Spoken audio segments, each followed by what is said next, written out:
Eu fui pra Cuba por causa de uma propaganda. Tá chocada? Essa é a verdade. Vim aqui esclarecer algumas coisas sobre esses meus vídeos que viralizaram dessa minha viagem pra Cuba. Tem muito achismo, muita fake news. Eu vou começar dizendo que o meu maior incentivo de ir pra Cuba foi uma propaganda que eu vi. Ninguém acorda do nada e decide comprar uma passagem pra ir pra lá.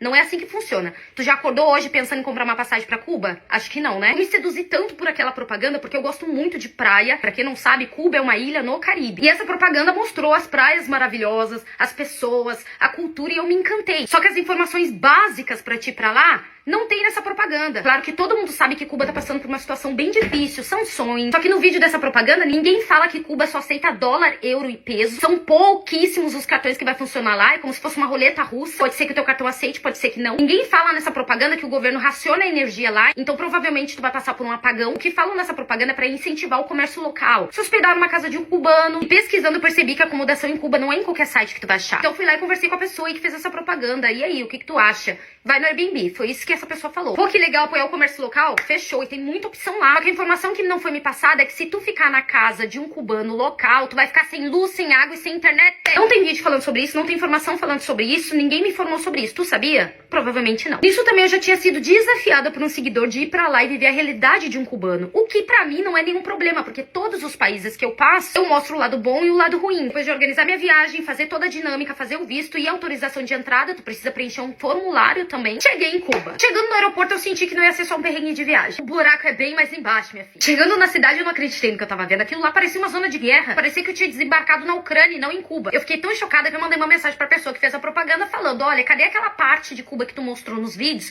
Porque aqui eu não tô vendo nada disso. Outra informação que ninguém nos falou e eu tenho certeza que tu também não sabia: que $1 equivale mais ou menos 340 pesos cubanos. Só que se tu for trocar com os câmbios do governo, eles vão te dar menos da metade. Então se tu leva dólar pra lá, tu tem que caçar um câmbio clandestino pra poder pegar aí 340 pesos cubanos e não ficar perdendo dinheiro. Ninguém falou essa informação. Isso não tá na propaganda. Só que tem mais uma coisa aqui. Cuba é muito caro, tanto pro turista quanto pra população. Se tu tá reclamando do teu salário mínimo de CLT aí no Brasil, lá em Cuba o salário mínimo é menos de R$100 por mês. O salário mínimo deles, tu compra no máximo 2 bandejas de ovos. Acabou. É porque no Brasil também tem pobre e rico. Cuba não tem desigualdade. Cuba tem igualdade. É todo mundo pobre abaixo da linha da miséria. Tu sabia disso? Provavelmente não, porque se tu tá aí nos comentários comparando o Brasil com Cuba, é porque tu não sabia dessa informação. Então, resumindo, o nosso primeiro dia de viagem, a gente trocou os dólares que a gente tinha, comprou o que deu e praticamente passou fome. A casa da cubana, que a gente alugou justamente pra apoiar o comércio local, a gente descobriu lá que a partir das 4 da tarde não teria luz. No segundo dia, deu um apagão no país inteiro, que a gente ficou quase 20 horas sem se comunicar com a nossa família. Porque não tinha eletricidade, não tinha internet e, consequentemente, também não tinha água. E a pobreza em Cuba é nítida, até um cego consegue enxergar. A não sei que tu caminha assim, ó,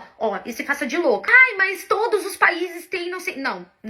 Não, tu tá falando isso porque tu nunca saiu do teu bairro, tu nunca nem viajou. Todos os países que eu já visitei, eu nunca vi nada parecido. Ai, Juju, mas tu não explicou das sanções, o embargo que Cuba sofre há muitos anos. No último vídeo que eu postei, eu falo toda a história de Cuba e por que o país tá desse jeito. Por algum motivo, essa plataforma não quer entregar meu último vídeo, então tá aqui, quem quiser assistir, é só entrar no meu perfil. Quando tu vive só na bolha de turista e não fura essa bolha pra entender a realidade de Cuba, é muito bom. Porque vocês têm que entender que as praias que o turista tem acesso, os cubanos não têm acesso. Eles não podem entrar. Eu não consigo romantizar isso, me desculpa. Pra te ter uma ideia, cubano não pode nem comer carne de vaca. Eles são proibidos. É só porco e frango. Eles têm que aceitar a situação que eles vivem, eles não podem nem reclamar. Obviamente, se tu botar uma câmera na cara de um cubano e perguntar pra ele se o país é maravilhoso, se tudo é muito bom, ele vai falar que é tudo muito bom, que eles são muito felizes, que é tudo maravilhoso. Porque se eles falar o contrário disso, eles vão presos. No final da viagem, eu fiquei tão indignada que no hotel tinha tudo pro turista, o turista esbanjando comida. A gente pegou comida, pegou papel higiênico, pegou sabonete, pegou shampoo, tudo que a gente pôde pegar do hotel pra distribuir na rua. E essas reclamações que eu vi nos comentários só foram de brasileiro. Todos cubanos que viram os meus vídeos me mandaram mensagem agradecendo. Então o que eu quis mostrar nos meus vídeos são informações que nenhum outro vídeo passou. Pra te saber e ficar ciente do que tu vai ver quando tu chegar lá. Mas no Brasil isso também acontece no bairro tal. Ai, São Paulo já ficou sem luz, não sei o quê. Eu não tô falando de um bairro, não estou falando de uma cidade. Eu estou falando do país inteiro.